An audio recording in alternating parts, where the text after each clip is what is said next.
Hello mga kamamshi, mga kananay. Ang menu po natin for today ay ginisang ampalaya. Yan po ang ating gagamitin. Binabad nga po pala namin ang ampalaya sa tubig na may asin para malesen po ang pait nito.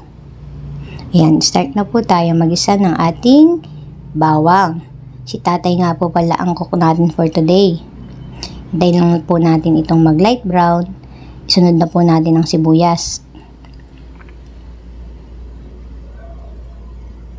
Yan, gisa lang po natin itong bahagya. Tapos, susunod na po natin syempre ang ating kamatis. Ang kamatis po ay nakakaganda sa ating mga kutis.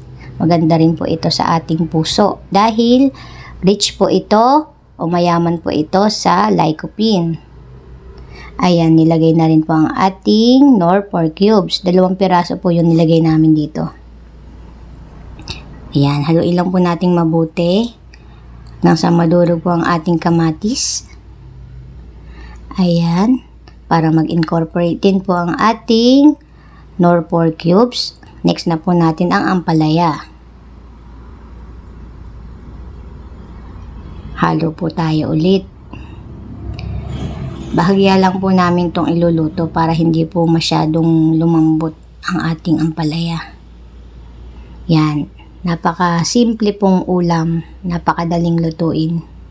At isa pa po, masustansya po ito. Naglagay po kami dito ng magic sarap na seasoning. Ayan, nakakadagdag sarap po ito sa ating ginisang ampalaya. Lalagyan nga din po pala ito ng chicharon. Ayan, dagdag sahog din po ito. Halo lang po ulit mabuti. Then, lalagyan na po natin ito ng itlog. Diba po, napakadali lang pong lutuin. Meron na po tayong masarap at masustansyang ginisang ampalaya. Salamat po sa Diyos sa biyaya po na ito na pagkain na aming kakainin. Salamat din po sa inyo sa panonood.